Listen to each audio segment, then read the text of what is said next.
boy, chugal boy, chugal boy. Boy, stara boy. Boy, wala mungi over next boy. Mane Amina, mane jama mboro ñewe fu. Hey, ki ma ko jiitu de. Boy, man akara la buga boy. Dede nanka rek yeen ñep di ngeen am inshallah. Nanka rek.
asalaamaaleykum ñu delluwaat di leen nuyu fii nii si Eye Africa TV di nuyu képp ku nga xam ne rek yaa ngi toog doon ñu xaar daanaka egsi nañ ñu ngi nii teew nañ di leen nuyuwaat rek bu baax a baax fu may mën a nekk si àdduna bi rek ñu ngi laa nuyu di la dalal si seen biir programme bi nga xam ne mooy Good Morning Africa show bi nga xam ne ñu ngi leen koy indil lundi talaata àllarba alxames ba aljuma fii nii si suñ biir kër gi di Eye Africa TV ñu delluwaat nag di bàyyi xel ñi nga xam ne nag ñooy suñ technical side bi di leen bàyyi xel saa su ne rawatina ñi nga xam ne nag ñooy suñ caméraman si ñoom itamit seen liggéey rafet na ñu ngi leen di bàyyi xel bu baax a baax di leen ñaanal jàmm di leen ñaanal seen taxawaay yàgga di leen ñaanal tamit li nga xam ne mooy kàttan ak man-man ndik soo leen ñàkkee kàttan rek liggéey bi du dem di nuyu nag suma gaay yi tey naka seen suba saa ngi nii alhamdulilah santaat yàlla rek wala nga santaat yàlla rek démb nag fi ma jaaroon laa jaaraat tey mooy foo jaarun di ma fàtte naa de Mourou mayonnaise pompiteer bi waaw foofu laa jaar well viewers good morning I am Alhassan Cissé waaye léegi nga fi wax ne yaa ngi xiif waaw bàyyi ma nuyu ñëwaat maa ngi xiif waaye am nga xam mu raful gis nga njool xam nga taxaw moom moo fi taxawee rek nit ñi dinañ xam ne waaw kii moom kii xaaf du ko doy xaaf du ko def dara well viewers good morning I am Alhassan Cissé and you're watching the Good Morning Africa show. We will take you along with news review and more deliberation on the pertinent stories. Good morning everybody man la rek seen xarit Seyna bu nekkal leen fi si Buti Africa di Eye Africa TV nekkal leen fi nag si seen favorite good morning show bi nga xam ne mooy Good Morning Africa ma ànd si suma xaritee rek maa sore ak Alhassan ñu nekkal leen fi from Monday to Friday every suba rek ngeen jàkkaarloo man ñu indil leen rek lu gën a fes si biir kër gi fii Eye Africa ak yeneen newspaper si tey nag moom maa sore waaye dafa am fu ma bëgg nga ñëw rek balaa nga continuer nga ne ku bëgg a seetaan Eye Africa fooy jaar waaw ma loolu dama see sawar trop di si wax ndik Eye Africa mooy Buti Africa comme nu ma ko yàggee di wax rek ku bëgg a seetaan Eye Africa rek looy def yomba na mun ngaa like suñ Facebook page bi nga follow ñu on Twitter wala nga subscribe suñ YouTube channel bi ba pare ba léegi mun ngaa download li nga xam ne mooy suñ mobile app bi saa su ne rek soo ko downloadee sa mobile bi anytime Eye Africa nekk online rek wala on air rek di nga am notification wane la ne fu mu nekk ne Eye Africa ñëw nañ online te Eye Africa nag maa lu si gars yi xamut 24/7 la saa su nekk rek ñun ñu ngi si ñu ngi si jaww ji daal di joxe lu askan bi soxla. mu nekk news nekk sport nekk entertainment nekk lépp li nga xam ne rek naka seetaankat yi askan bi soxla nañ ko dinañ ko indi comme yu nu ma ko dee waxee rek ñun ñaanjal yu yaanja yi ba tey rek ma tey wax naa leen luy doy rek luy nara doy rek tey mu doy waaw luy doy waaw yaa ma gën a xam. waa askan wi yéen a ko dégg waaye niñ ko dee defee rek niñ leen ko dee defalee rek si biir kër gi nañ leen indi xibaar yi nga xam ne moo gën a fees fii suñ biir kër gi ak xibaar yi nga xam ne tamit moo gën a fees si biir dëkk bi waaye Alhasan suñ tubaab bi mu wax ñu xibaar yi gën a fees si kàllaama. waaw ma dooree suñ studio stories yi mooy stories Eye Africa TV. Well, viewers, we begin with our studio stories, Eye Africa TV stories. An imam of one of the New Zealand mosques that were attacked on Friday recalled how he and other fellow worshippers escaped from the deadly attack. Latif Alabi, the Linwood Mosque acting imam, said that he was standing near a window facing the main road during the attack. He said he thought initially he was a policeman or an army person chasing someone to their compound, but after noticing that 2 people were killed, then he realized that he is a murderer and he is coming to kill them. That is a story of the acting imam of New Zealand. Wow, mooy koo xam ne imam la waaye nekkul the official imam moom mooy acting imam bi.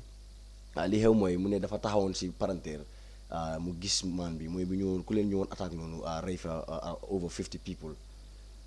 Li xew mooy dafa ne dafa gis kooku foog yaakaaroon ne police officer la wala soldat buy riitee nit ba si biir këram waaye bu mu demee ba gis ne ñaari nit dee nañ rek si la yëg ne kii moom dafa ñëw pour leen a rey. moom si la jaar si palanteer bi daal di foofu la jaar moom ak ñi nekkoon booram ñu gisoon loolu noonu far ñu teel a calculer gis ne kii daal dafa ñëw pour ñu lor rek. si lañ jaar foofu rëcca. waaye imam bi nekk na koo xam ne dafa brave trop because seefut boppam rek. waaw ndig moom bu moo jaar si palanteer bi tamit dimbale nañu bari comme safe nañu bari tamit si shooting boobu noonu nga xam ne am na foofu si New Zealand si biir jumaa bi waaye ba léegi rek di yàlla na naka la ko olof yi de waxee. xare leen ajana yàlla leen yàlla xaree ajana rek musal waaw bàyyi ma bàyyi boobu noonu waaye yàlla leen yàlla xaree ajana. wax na maa la gën a dégg olof. Alhasan waaye man maa ngi man. waaw ko si saraxule. waaw maa mënuma saraxule di. kii déggul saraxule ma yóbbu leen si next story bi still on the Eye Africa TV stories. German Chancellor Angela Merkel has said she is very interested in having a very good relationship with Britain even after they leave the EU, because it's in the German interest and certainly in the interest of 27 EU member states. Her remarks came a day after British Prime Minister Theresa May's Brexit plan faced a fresh hurdle in the UK after House of Commons Speaker ruled out another vote on her deal unless a significantly changed proposal was submitted. This is another story on the German Chancellor and their EU UK relationship. Masire fii kay mu ngi wax ne moom EU sa Britain sa suñ génnee si EU bi sa moom ba léegi nguuram bi am na boobu interest pour gën a jokkoo ak Britain. waaw ndax loolu noonu nekk na si seen intérêt ñoom Germany ak intérêt 27 countries ci EU bi lii nag nekk na loo xam ne yàgg naa nekk xibaar bu yàgg a fës daal. because bu gars yi waxee ne dañoo génne ba léegi gis nañ ne wax baa ngay gën a bëri ba pare push and pull bi mu ngi am. Gis nañ ne recently tam Theresa May mooy prime minister EU bi UK rada bind na naka la EU di leen wone nañ extend affaire bi ba 30 June. ñu gis ne ba léegi affaire yi daal is not yet stable. Then from there ñu dem si the other story still on Eye Africa TV stories. Boeing 737 company has sent a team of experts in Addis Ababa to support proof into the Ethiopian plane crash. The chief executive officer of the Boeing company has said work is in progress to learn more about the Ethiopian Airlines accident and understand the information from the airplane's cockpit voice and flight data recorder. It came after many countries, including Turkey, Canada, the US, and Russia closed their airspace to Boeing 737 MAX aircraft. The Kenya-bound Boeing 737 MAX 8 crashed just 6 minutes after taking off from the airport. Wow. Bii tam nekk na information boo xam ne it was very very devastating. Gis nañ ne plane Ethiopia bi seen airline bi dafi crashoon ay fan si ginnaaw ba tax na ñu bëri deewoon nañ foofu noonu ndax ñu nekkoon si flight bi yëpp daanaka kenn dundul ñëpp a dee everybody I mean foofu la ñàkkee life am bi so gis nañ ne Boeing company bi mooy ñi liggéey flight bi si boppam seen nañ ay nit yoo xam ne dañoo dem jàppale gars yi Ethiopian authorities yi ak yeneen dëkk yoo xam ne dëkk yu mel ni Canada ak yu mel noonu yóbbu nañ fa seen ay nit pour ñu jàppalante ñu xool nu ñu xamee naka la fa demee ba flight bi lu waral flight bi waaw so di nga gis ne am nga flight moom daf day am lu ñoo ooyee di flight daf di am recorder pare am nañ black box bi moom jot nañ ko waaw discover nañ ko so xam naa si kaw loolu la ñoo def seen investigations ba ñu realize ne comme this is the main reason te si biir li is interesting because gis nañ ne Boeing company bi nii it's like seen popularity bi mu ngi wàcca because nekk nañ flight yoo xam ne they were flights yoo xam ne they people had high regard for them because bokk na si flight yoo xam ne ñoo nekk di latest and then gis nañ ne accident yi nii because yàggut amoon na beneen bu amoon Indonesia so lii nekk na loo xam ne tax na bi àdduna bi yëpp ñu ngi laajte ñii seen flights yi ndax flight yu baax lañ pour nit ñi di war a leen use te gis nañ ne Ethiopia Kenya seen boppa ak dëkk yu bëri China moom dañ daan use 97 of their flights waaye yëpp lañ waxoon ne dañ ko stop duñ ko usaat so gis nañ ne lii nekk na loo xam ne baaxul pour compagnie bi loolu tax ñu ngi dox jéego yi nii pour gis ne ñu mun a setal seen boppa wane ne lii moom du si gars yi ak yu mel noonu waaw ba léegi rek di jaajëfal képp ki nga xam ne yaa ngi ñoo seetaan am Smare na Lamin Fati ñoom ñëpp a ngeen nuyu ñuy toog fii si biir studio bi Charles Diatta mu ne welcome to you guys my young brother and sister good morning to you guys from abroad from myself and my woman Charles Diatta ñu ngi laa wax ne a very good morning 4 days la mooy mu ne boy can you translate in Mandinka Alhassan soo paree nga translate kooku in Mandinka Yusufa Aliou Ka mu ne I will take you Wolof classes waa baax na Yusufa boo paree rek nga jël ma si suuf nga jàngal ma olof même set wëcc waaw ndik olof bi daal mooy loolu alright then I take you to the Voice newspaper ñu dem si Voice newspaper in their headlines Babylon residents react to Combo North chief Gambia Army officer accepts murdering Sergeant Fafa Nyang but not intentionally. National Assembly members adopt Cuba parliamentary friendship. National Center for Arts and Culture launches copyright regulations 2018. GPU Gambia Press Union regret the unfortunate incident of Sering Bojang Jr. These are the headlines on the Voice newspaper. I take you to the first story. Babylon residents react to Combo North chief. Residents of Babylon village have responded to Alaji Momodu Bojang, the chief of Combo North district, for saying that the government has recognized neither Babylon as village nor Lamin Jaju as the village head. Alaji Momodu Bojang, the head chief of Combo North district, has told The Voice that the government of the Gambia has not recognized Babylon as a village or Lamin Jaju as the village head. He described the self-proclaimed Alcalo of Babylon's action as impersonation that can be tantamount to obtaining money by false pretense, conspiracy, willful damage to properties, and trespass. According to him, Lamin Jaju committed these crimes mentioned above alongside with his team, and he added that how someone whose parents never settled in Combo can claim the ownership in a foreign land. Bojang explained that Lamin Jaju has in his custody false document which he paraded with people before pressmen in his recent press briefing with journalists at Babylon as an indigenous rather. Even at the office of the former governor of West Coast region, under Musa Amunyasi, issued press release stating that the government of the Gambia did not recognize Babylon as a village, neither recognized Lamin Jaju as the village head, Chief Bojang stated. Wow, Masire. This is becoming more interesting. More interesting, the underlying word. Chief bi mu ngi doon wax ci affaire Babylon dafa mel ni waa Babylon itamit ñoom it jóg nañ di daxal li nga xam ne chief bi wax na ko ñoom nag ñoom it mer nañ ba futta de waaw daanaka ñu ngi wax ne kii nga xam ne nag mooy chief bi Alhaji Mamadou Bojang moom li mu waxoon ne Babylon government bi ràññeewuñ ko ne dëkk la fii nii si biir réew mi ñoom nag ñu ngi daxal loolu ba pare daxal li nga xam ne wax na ko tamit ne alkaali bi fa toog ne ràññeewuñ ko ne alkaali la ñoom nag daxa nañ loolu ki ko daxa nag bokk na si di Lamin Jaadama moom mi nga xam ne mu nga dikka foofu noonu si biir Babylon mu ne Babylon nag si biir kàddu mu ne Babylon na nekk na dëkk bu nga xam ne mu ngi samp depuis 1915 waaw kon dafa mel ni loolu yàgg na waaw it's more than a century now waaw loolu yàgg na ba pare mu ngi wane ne ñu ngi am ay documents yu nga xam ne mu ngi foofu noonu si maanaam government bi ñoo leen ko defaral mu ne ba pare kii di chief bi li moo wax moom amul si maanaam li moo wax amul daal évident waaw bu ko baak waaye ñoom seen boppa ñoom ñi nga xam ne ñoo fa dëkka am nañ évident buy wane ne Babylon government bi war na koo ràññee ne dëkka la fii nii waaw lii nag nekk na loo xam ne because ci gannaaw fan yi passé nii rek amoon nañ information ne chief yi combo note bi wax na ni ñoom recognize suñ Babylon as a village léegi gis nañ ne waa Babylon ñu ngi react to that te ba léegi this thing is still surrounding the main saga in this country mooy lan the land issue the land dispute lii nekk na loo xam ne comme ni ñu ko waxee rek war na nguur gi war nañoo gaaw ñu xool problème si nii waaye kii nga xam ne Landing Jaadama mi wax na tamit ne mu ne ñi nga xam ne ñooy waa Babylon mu ne last year joxoon nañ chief Bojang joxoon nañ ko lu toll si 146,000 pour seen tax bu mu war a dem fay si Brikama Area Council ñoom nag ñu lu ñoo wax mooy ne chief bi mu xamee ne Babylon government bi ràññewuñ ko lan moo tax muy nangu xaalis boobu noonu si seen loxo waaw it's a question waaw it's a contradiction in fact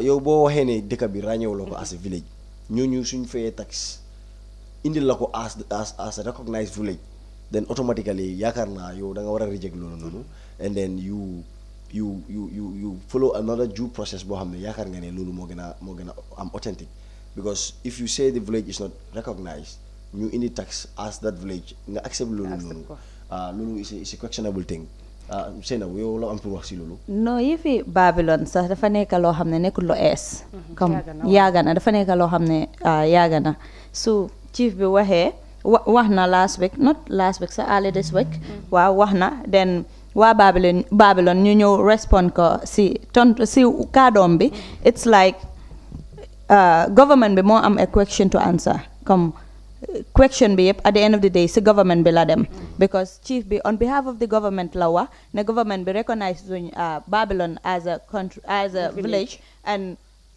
naka la waat sax seen chief Lamin alkaalo bi recognize suñ ko so lii nekk na issue bi nga xam ne government bi ñoo war a ñëw ñu address ko daal waaw ñu leeral ko waaw waaye si kaddu kii nii Lamin Jadama wane na ne am nañ document boo xam ne comme it's a letter of administration boo xam ne mu ngi jógee high court ñoo ko waaye ba léegi waa Babylon wax nañ tamit ne gars yi amuñ benn legal document waa waa Babylon ñoo wax ne they have a document an administrative document boo xam ne mu ngi jógee high court because ñi seen case bi yaakaar naa demoon na ba court according to what they are saying here comme document bi wane na ne ñoom they are recognized village ba pare ci biir document bi wane na naka la dëkk bi sosoon maanaam naka la dëkk bi ñëwee because saa yi mu ngi wax ne initially mu ne in fact sa village bi was gazetted you understand mu ne den buñ koo gazette dëkk bi 14 people ñoo fa dëkkoon ba léegi dëkk bi ñu ngi nii they have 4,000 homes 4,000 kër lañ am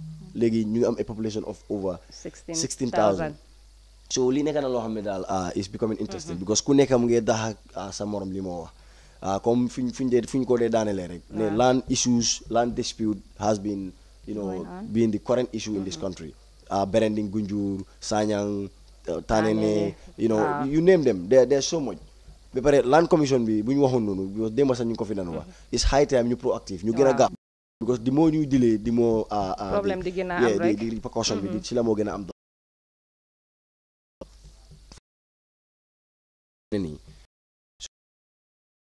to the next story. National Assembly adopt Cuba parliamentary friendship. National Assembly members have adopted the motion for the establishment of the parliamentary friendship between the National Assembly of the Republic of the Gambia and that of People's Power of Cuba. The majority leader Samba Jallow, also the member of Nyamina Dankunku, has raised the motion for the Assembly to consider and adopt the motion of the establishment of a parliamentary friendship between the National Assembly of the Republic of the Gambia and the National Assembly of People's Power of Cuba. Honorary Jallow noted that the Gambia and Cuba have enjoyed long-standing brotherly relationship based on mutual cooperation. and understanding. The two countries share many common interests and purposes ranging from health, agriculture, and among others. He added that the establishment of this parliamentary friendship shall enhance cooperation and support between the two legislatures in the key relevant areas such as development cooperation, legislative support, technical assistance, as well as to boost people relations among others. Wow, bi jóge na ci suñ National Assembly bi gis nañ ne suñ National Assembly bi dañ bëgg a adopt Cuba parliamentary friendship maanaam dañ bëgg a am xaritoo boo xam ne diggante Gambia diggante National Assembly member Gambia yi ak National Assembly member of the power Cuba so lii tam nekk na loo xam ne am na solo. waaw Masire am na solo ndik soo ko seetee Cuba ak Gambia seen diggante ni mel léegi soo ko bàyyee xel suñ most of doctors yi fi nekk from Cuba so da ngaa gis ne relationship boobu noonu yàgg na ñii balaa ñoo ñëw ak lii sax relationship Gambia Cuba yàgg na so it's a good idea pour ñu gën a rataxal daal diggante bi. waaw ba pare the other thing is pour man this is very very important looking at the setting because National Assembly nekk na loo xam ne institution boo xam ne dafa am doole trop it's very very important. Is very very vital as far as the country is concerned. Ba pare experience nekk na loo xam ne dafa am solo and experience does not limit someone comme sa own surrounding rek ne Gambia rek is important pour suñu National Assembly member yi génna waaw am yeneen understanding comme xam yeneen dëkk yi ni ñoo doxee dëkk yu mel ni Cuba because gis nañu Cuba is all the way si American continent bi so suñu National Assembly member yi suñoo génna ba pare ñu am rapport with these National Assembly members awareness bi dafa gën a bari because if you have this rapport with the National Assembly members of Cuba that communication dafa leen a woon ñoom the challenges yu nekk di face and how they are moving with their National Assembly seen issues yi so through that ñi tam dinañ am loo xam ne dinañ si jëlee loo xam ne comme dinañ njëriñ suñu réew mi ba pare nu ñu ko waxee rek Cuba demal polyclinique rek Banjul soo fa àggee rek Cuban doctors yi you cannot count them nga dem si RVTH bi the Cuban doctors you cannot finish them so that rapport alone is fitting pour ñu am this connection to enhance better policies in our country I mean comme ni ñu ko bëggee pour suñu réew mi gën a mën a dem kanam.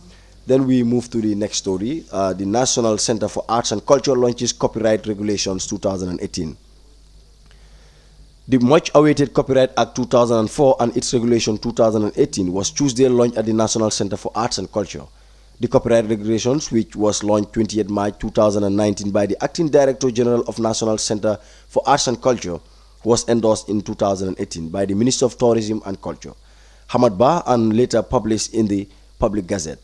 Launching the copyright regulations 2018, Hasum Sise, the Acting Director General of the National Center for Arts and Culture, said the regulations spelled out mode of the operation of the Collecting Society of the Gambia, how it will work, the eligibility works for protection, nature and vesting rights, the duration for protection, permitted use of copyright works, protection of performers, broadcasting organizations, sound recording producers, and audiovisual producers, registration of works with National Center Arts and Culture, offense of the infringement of copyright works, and various civil remedies, among others. Wow, boobu nekk na beneen affaire boo xam ne dafa interesting trop because copyright dafa nekk loo xam ne am na solo. am na sire. ndax nit ki soo demee ba dox ay jéego yoo xam ne yu sa xam-xam. ba defar dara waaw keneen waru koo jëfoo di si jëlee xaalis. di si njëriñoo yow doo si am dara. obviously gis nañ ne Gambia fii that is a problem. bari na di nga dem liggéey mooy sa musique la mooy sa vidéo mooy sa théâtre mooy sa book bi nga bind ak yu bëri. at the end of the day keneen di ko use di si def ay copies di ko jaay wala di ko use di ko transform in other means pour support moom on project am di si jëlee xaalis te loolu nekk na loo xam ne is very dangerous. and te du mun a du encourage nit ñi because yow soo demee ba gis ne if you do the hard work someone will benefit from that loolu dafa tax nga tayal doo def liggéey da ngaa feel ne if I do this at the end of the day I will not benefit and other people will take it up so da nga gis ne the great minds the genius duñ productive because amuñu golo di béy baabun di dundee rek. that is it so copyright is there to protect their intellectual property so at the end of the day luy xew mooy soo amee di garantie ne su ma ñefee ba def dara rek man maa si njëriñoo wala su si keneen di njëriñoo foog mu jaar si man ma jox ko di right to do it then ku nekk dina sawar pour génne am def lu mu war a def. yeah you have anything to add on that? No, but madam say comment say kidi Fatu Cham Jobate Boro Makeup you nice, mashallah. I Africa, you guys are doing a great job. Stay blessed. Mune, you have a very good reading skills, Alasan. Thank you. Ismaila Jaju, Mune, thank you, I Africa. You are doing great. Thumbs up. Also need a Mandinka translation by Sainabo. Ismaila, CJ, Dora Yumbat, for Yamera Mandingo. You talk al Then we go to the next story. GPU, Gambia Press Union, regret the unfortunate incident of Sheriff Bojang Jr. The Gambia Press Union has learned with regret the unfortunate incident between Mr. Sheriff Bojang Jr., who happens to be the president of the union and Fatu Network editor, Lamin Babanjai, during news coverage of proceedings at the Supreme Court in Banjul on Friday, March 15, 2019. The union appreciates the personal apology promptly issued by Mr. Bojang Jr., who has responsibly taken responsibility for his actions. We therefore wish to join our president to express our unreserved apologies to Mr. Njai and Fatu Network. Yes, that is still on the Voice newspaper. But we have issue bohamne yakarna it is connected to the studio. Exactly. Moy Sheriff Bojang incident bu amon nonu at fele Supreme Court bi ak Lamin moy Fatu Network reporter bobu nonu. Wow, Al Hassan. Lolu incident bi nga xamne la comme ba legi ciow ba nga am ci social media bi because ci Friday bi mo nek ci Supreme Court bi Lamin Jai mo nek editor Fatu Network bi try na pull am an interview with Sheriff Junior Bojang mo nek the editor of Chronicle ak president of Gambia Press Union. Gis nañ hecho wante am na fa be koku di Sheriff Junior use the F word so towards Lamin Jai why wax bi dem na ñëw na and between 24 hours Sheriff Junior ñëw na si social media bi because video bang doon dem viral ñëpp a ngi doon wax about this video ak yooyu noonu te comme at that point bala moo apologize I think comme lu nit ñi di wax tamit mooy loolu because Sheriff Junior moo nekk president of the Gambia Press Union bi ak te press union bi seen main role is to protect the journalist. Understand, especially a president comme Sheriff Junior nekuma di jël part nekuma di wax ne moo tooñ wala Lamin Njie moo tooñ because maybe something is under loo xam ne nit ñi xamuñ ko so mooy loolu waaye according to num demee Sheriff Bojang apologize na within 24 hours waaye balaa apology bi comme ne role press union bi saka naka Sheriff Bojang as a president moom moo waroon a jël nit de assault a journalist moom mu step in loolu moo nekk rôle am moom journalist yëpp si gannaaw GPU lañ nekk di nobu daal ñoo nekk suñ protecteur ñoo ñu war a protect ñoo ñu war a jox suñ ak yelloo comme noo ko dee waxee rek waaw waaye lii am na and Sheriff Bojang apologize na within 24 hours waaye da ngaa gis si biir apology boobu noonu sax nit yaa ngi still complain ne GPU dañu waroon a come on board ñu condemn Sheriff Bojang lum def so fan naa GPU loolu lañ def right now ne ñoom si boppam ànduñ ak Sheriff Junior lu mu wax because seen secretary general bi di Mr Seku tamit wax na ne Sheriff Bojang lu mu def warut ndik Sheriff Bojang as a president moo waroon a protect the rights of journalists waaye warut in turn de assault journalist wala di ko def naka sudut noonu nekka li nga xam ne GPU si boppam ñaawlu nañ ko xam nañ ne it's not done waaye Sheriff Bojang apologize na and Omar Wali post na on social media ne on behalf of Lamin Njie and the whole Fatu Network accept nañ apology Sheriff Junior te GPU tamit ñëwaat nañ on board ñoo apologize so fan naa ne fu mu nekk nii waa di good thing mooy ne moom bi mu defee loolu realize na mistake am ñëw apologize to the public especially Fatu Network loolu it was good waaye terewut ku nekk yaa ngi wax sa xalaat ku nekk yaa ngi wax li nga xam waaye daal waaw wax nga ne di good thing yaakaar naa suñu waxee dañ ne olof xam naa yow yaa suñu mento bi fii boo waxee lii wax laa wala boo waxee lii wax lee waaw the good thing that is the good thing but the bad thing is you know, it came from someone ko xamne he should have been the last person to do such pour ñu neutralize affaire bi because suñu GPU president GPU is a union boo xam ne ñëpp journalistes yi yu fa nekk yëpp foofu mooy seen weerukaay suñu amee li leen naxaar yi foofu la ñoo daw ñoo jooy maanaam lii de xew na yéen a ñu war a dooleel ngeen dem jàppale ñu because it's an institution understand union la boo xam ne comme samp boo xam ne dëgër boo xam ne moo mun a because individual journalist am na yoo xam ne doo ko mun a xee waaye the union can do that for you so ku head union boobu noonu su waree def yu mel nii nekk na loo xam ne dafa doy na waar comme mu ngi defeat the purpose of the union pour ñu waxante dëgga it should have not come from him at the initial stage because GPU président no matter what su affaire bi nu mu mun a demee rek waroon naa mën a comporte boppam xam ne moom he is someone with a portfolio maanaam mu ngi sol mbaxana boo xam ne nit ñi ñoo ko dénka so at that juncture moom he is not an individual like any ordinary person because suñu la dénkee mbaxana rek sooy jëfoo da nga xool sa bopp as an individual soo paree nga xool ñi la sos ñi la jox mbaxana boobu tam nga xelaatee ñooñu tam ba pare nga door a act so it is very unfortunate but again it is also fortunate for the other side ne comme teel naa realize mistake bi mu apologize and then let him do his best and then dina bàyyi xel daal waaw avoid yu mel noonu waaw dina waaw it's like am nañ ko xam ne mu ngi si line bi pour ñu waxtaan ak ñun about this issue Sirif Bojang yes Momadou Sabally yes good morning yes morning Momadou how are you I'm very well alhamdulillah yeah welcome to the program thank you and congrats on a brilliant platform I think it's a very creative initiative worthy of commendation. Thank you very much. Yes, we are on this issue of Sirif Bojang, and then it has been an interesting issue. What do you have to tell us on that? Well, I think just like you mentioned, Sirif, what he did is unacceptable, deplorable, and disappointing, really coming from the president of the Gambia Press Union. The journalists, the press corps has been wailing and moaning for the past 2 decades about repression, oppression, unfair treatment, and harassment.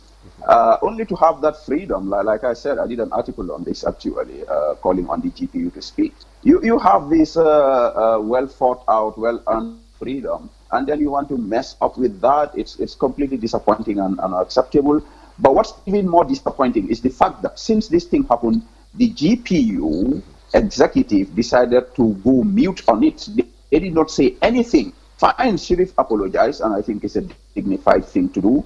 But for the GPU to keep quiet on this until some of us had to mount pressure on them, we actually mounted pressure on them for them to come out of their cocoon and face the public and do the right thing to condemn what Sirif did and apologize as an institution. So, what GPU did yesterday is the right thing to do, but only did it under pressure. So, you are the only ones who tell people the truth, but you don't want to hear the truth. So we cannot, if we have to make progress as a nation, we cannot afford to make certain mistakes too soon, because look how in this Sirif Bojang Jr. case, you see how, and this is the unpleasant reality. There is a political motivation to this. You understand? Journalism is politics. You buy politicians is in politics. You understand what I'm saying? Mamadou Sabally. Because we have more. Mamadou. Yes. Nga ne am na lu fa nekk lu nga xam ne ñun mii sax ñeme ñuñ koo wax loolu mooy lan noonu. Politics moo si nekk. So gisee reaction yi Sirif Bojang Jr. bi that day to Baba Njai's innocent interview nga xam ne Sirif Bojang dafa am side bu mu jël in the Yakumba Jaiteh case, and that is wrong. Yéen journalistes yi yéen ñoo war a nekk suñu referee, ku def lu baax ngeen ne kii def na lu baax, ku mess up ngeen wax ñu ne mess nañ up. waaye warul na bokk si problème yi gis nga pour yóbbu dëkk dafa naxari soo gisee ñu ne démocratie ñu am separation of powers in government lii la ku nekk nga play sa part at the end of the day ñu mun a meet somewhere waaye su referee waree nekk football boobu na ñaanga de am telling you so lii mooy dëgg bi li ngeen a joxoñ laal nag waaye loolu mooy dëgg bi journaliste nañ génn si politique ñu bàyyi politicians yu def seen politique so that ñun politicians yi suñ messé up ngeen war ñoo mun a hold to account. Why should they them be almost more than 75% of journalists who have a political party that support? No, suñ democracy pour mu dem dina jafe de. So is an unfortunate thing. Wow, legi. Lana waral the advocacy mooy pressure bu ngeen a mount ni on the press union pour ñu react on this. Why lu waral loolu specifically? Well, Demagis, look, man, I'm a journalist. Whether you guys accept that or not, man, journalist lah. And also, journalist is suma harit len. Sumay magno faneka, sumay raka. I consider myself as part of the press fraternity. So, in nangu journalists, then let not the profession has been oppressed by the former regimes, and I'm saying regimes because it's not only the Jammeh regime. Even the Jawara government had their shortcomings in terms of press freedom. So even this freedom, journalists buñ jël lolu for granted, buga use sen profession bi as a cloak pour ñom tam ñu oppress ñeneen. Lolu waruta am. In fact, Mangi just released an open letter to the information minister about the regulation. Mangi quote an article that was written by Sekou Jammeh, Secretary General of the Gambia Press Union. Monsi bopa mu ngi lament media malpractice. Naka la journalists di jëlé di oppress nit ñi, which is wrong. So luy xew mooy man li ma ragal si lii lu tax ma bokk si campaign bi sax to speak up suñ continuer nii dañoo jox the government the excuse to also jump in on them and start a fight te loolu is not healthy. The fact is ñun luñ xam luñ gis and nobody can deny it. Adama Barrow, the President Barrow government, they have given government all the journalists and the press all the leeway to operate in a free and fair manner, and they actually going beyond to make sure the environment is conducive for press freedom. Nit ku la jox loolu bul ñëw nga push kooku to a corner boo xam ne du am any choice other than pour ñëw and start confronting you, and that will not be good for the country. So it's a sensitive situation. Man soo gisee ma WhatsApp journalists yi lay dimbale because xam naa ne Sheriff Bojang Junior lu mu def ak friends am yi, because we know there's a French club at the GPU which is not healthy for the running of a national institution, by the way. Xam naa ne am na journalistes yu bari nga xam ne ànduñ si ñii luñ def. So ñoom luñ def warutal lor yeneen journalistes yi moo tax man suma maas gi ma dugal si push GPU to do the right thing so that government tam dinañ xam ne these are a responsible professional body, ñu mën a deal with them accordingly. So man loolu moo ma si dugal te kontaan na. I mean, I commend the GPU for issuing out a statement, even though that statement has so many limitations. But, you know, better late than never. Better late than never. Also, half a loaf is better than none. Because how many can I gain a statement for condemn, I praise the oppressor. Yeah, the Sheriff Bojang responsibly took responsibility. Those are tautology in English. While they are going out of the way to try to praise Sheriff. Look, Mr. Sabali. Hold on. Wahlen guy ne gangu yahu gunge bu sori mënu ko defar. Wow, lum def defa ñaaw nañ accept responsibility rek. You move on as brothers and sisters. We are all brothers and sisters, and Gambians are very forgiving. I believe, I'm not speaking on behalf of Lamin Jai, by the way. Why man gum na even Lamin Jai? Exactly, Mr. Sabali. Mr. Sabali. Dina balal guy, you make progress. Mamadou Sabali, Yangi mentioned earlier, journalists, we are referees. Comme referee lañ waruñoo jël part in anything. We are what? Comme referee lañ si field bi. Comme ne waruñoo jël benn part. And wax nga something ne comme Sheriff Junior was kind of taking part. Why yow introduce nga sa boppa as a journalist right now. Why it's like you're taking part comme yaa ngi jël site Lamin Jai because yéen a ngi nekk in the same media house or something. Hold on. Yow sarahuli nga nak kii nga because understanding the whole that's stupid. Man suma waxee ne journalist la loolu wax la rek pour doole leen wax leen am léegi waaw comme ana Lamin Kante lay ana ay Africa lay reportal léegi interview la fii def nekkuma di report dama just def interview in case amuloo ko. I know waaye léegi yaa ngi wax ne tamit comme yaa ngi wax ne comme journalist yi tamit dañ war a ñëw on board comme ñu condemn lu Sheriff Junior def fine GPU def nañ loolu noonu waaye comme kañ lañ ko def. Hey, hold on. Yow nag even bi nga wax balaa maa ñëw maa ngi laa dégg ay famille yaa ngi support guy. Déedéet support ma de I'm not taking part.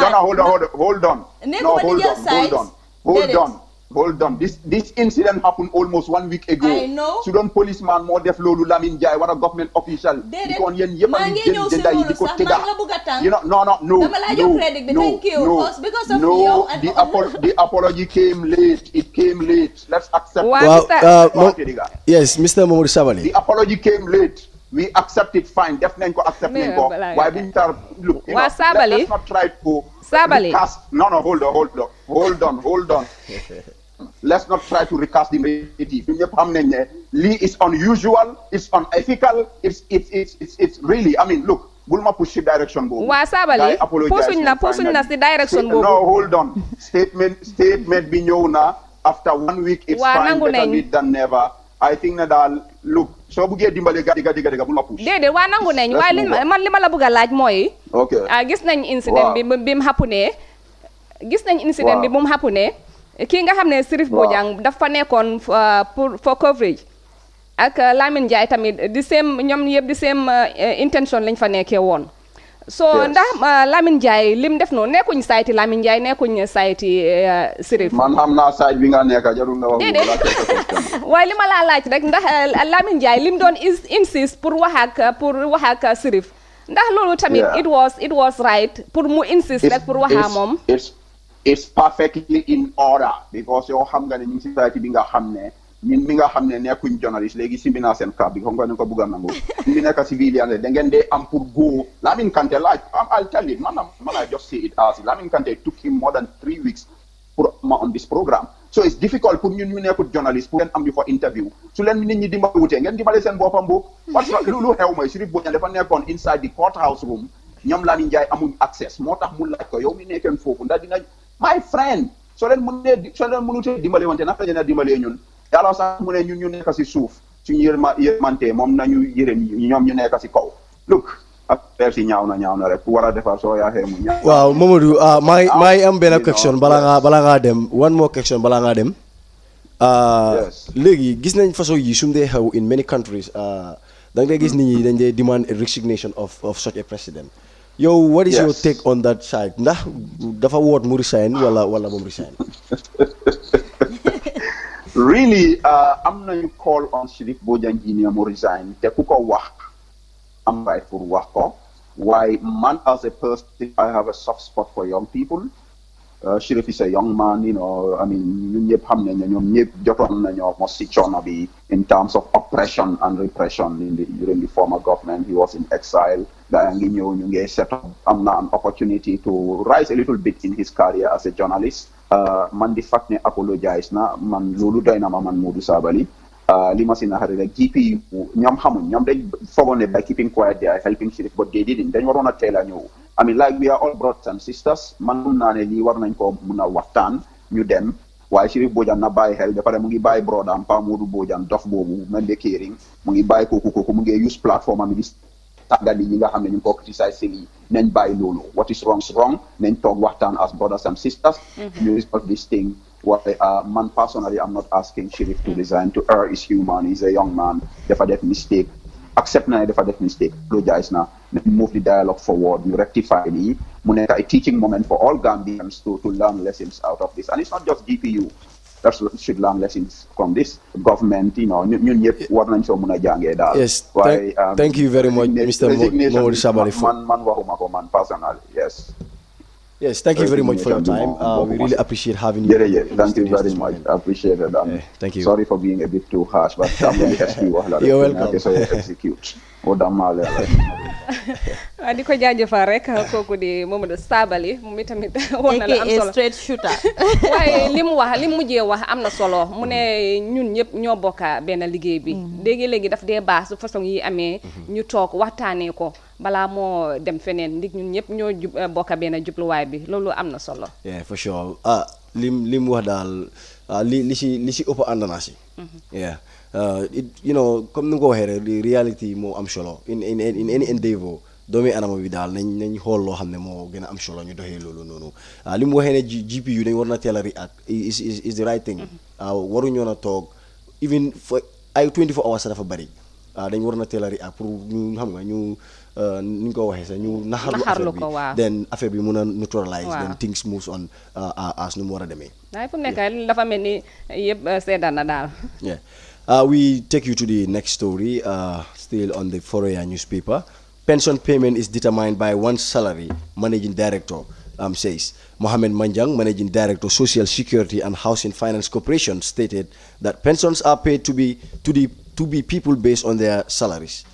Mr. Manjang made this an other remark during an interview with this reporter on the low payment of pensioners. Following the claims about pensioners' salary, which was said to be unsatisfactory by pensioners, this reporter contacted the Social Security, Housing and Finance authorities on the issue. Foroya alias spoke to some pensioners regarding the issue, and to Manjai, a pensioner expressed disappointment with the new management. He said that they are finding it difficult to access their pensions, not to talk of the 30% increment of their salaries.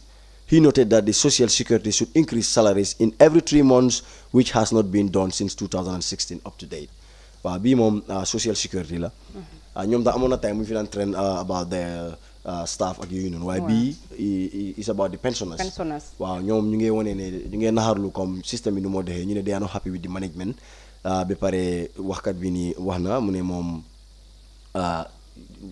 lifin bi naka la Social Security dañ dé wara fay gaay dañ dé wara increase sen salary bi moy sen pension every 3 months depuis 2016 waaye ba léegi loolu nekko di xew nekk na loo xam ne tam is very very interesting waaye si biir lii tam managing director tam tontu na si lii moom tam mu ngi daxa wax bii nii di wax ne ñoom wàññiwuñ fay kenn because kii mu ngi wane ne 30% increment am na boo xam ne nekkuñ di ko réalise waaye directeur bi wax na moom mu ngi wane ne lii nekk na loo xam ne nekkul lu am ñoom ñu ngi fay nu mu waree ba pare ni ñu nekk di fayee seen pensionnaires yi they are paying them based on their comme seen salary bu ñu bàyyee woon waaw nekk na loo xam ne tam daal is an issue te war nañ see improve daal because pensionnaires yi Gambia ñun xam nañ naka la the salary is not that lucrative yaa ngi yow bi nga nekk an active civil servant yaa ngi jooy ne li nga am doyut la soo demee ba pension nag foofu la musiba bi di ñëwee nga gis ne waaye ñoom ñu ngee jooy sax ne ku si mel ni Antoumane Ndiaye moom ñu ngee jooy ne pour jot seen pension bi sax daf dee nekk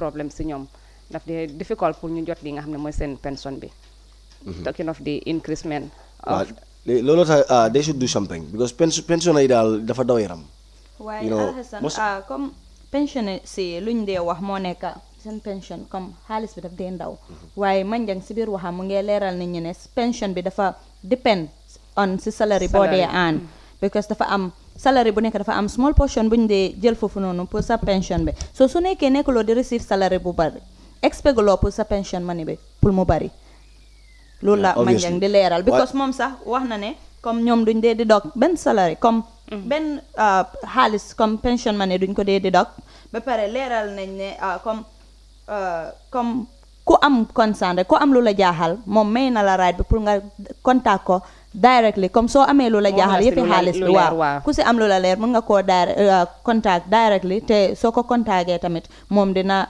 toog ak yow waaw ngeen waxtaan si waaw nekk na they should double up anyway because da suñ paa yi ak suñ maire yi sonn nañ ndax ñu bëri si gars yi ay 30 years lañ saaf si loolu lañ yaakaar 28 years ñeneen 40 something years lañ saaf so at the end of the day they should be looking at their issues ndax affaire yi gën a mën a normal because bépp civil servant buy dox time bi at the end of the day foofu ngay mujjee Sidia Jatta calls for productive utilization of resources on education.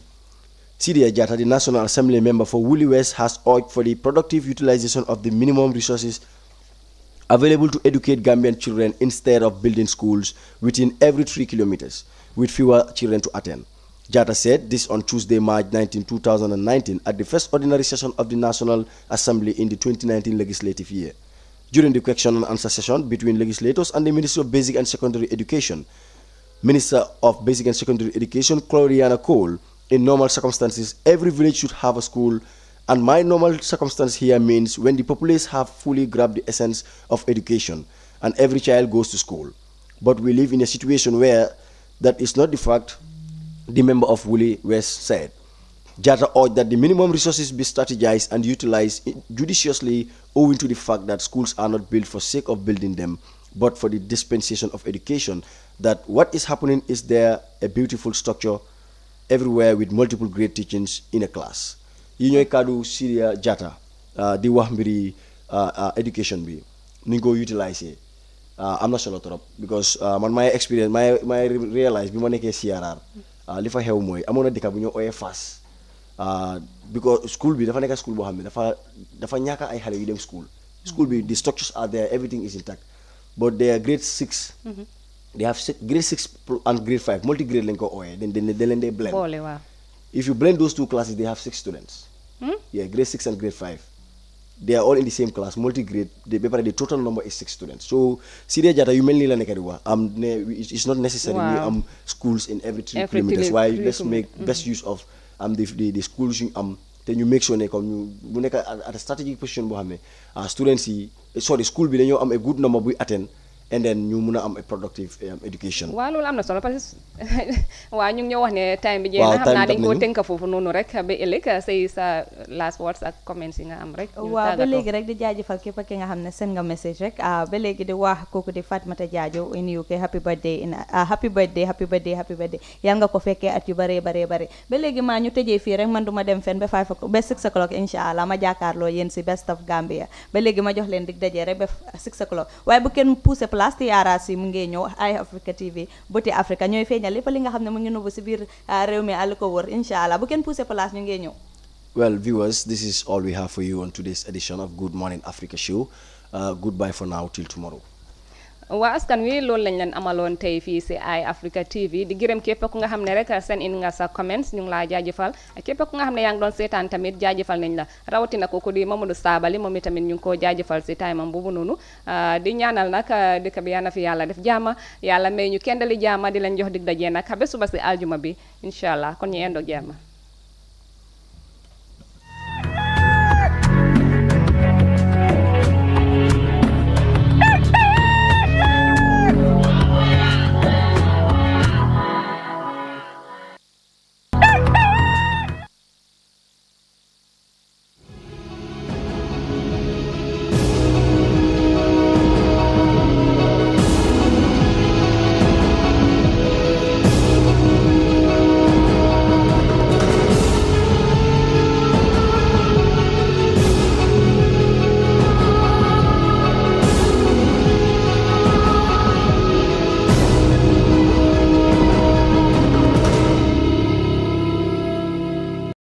The parliamentarians themselves should challenge that. Look, APRC and GBC were opposition. By all other parties, that doesn't concern either UDP or NRP or PDP, they are all in the government.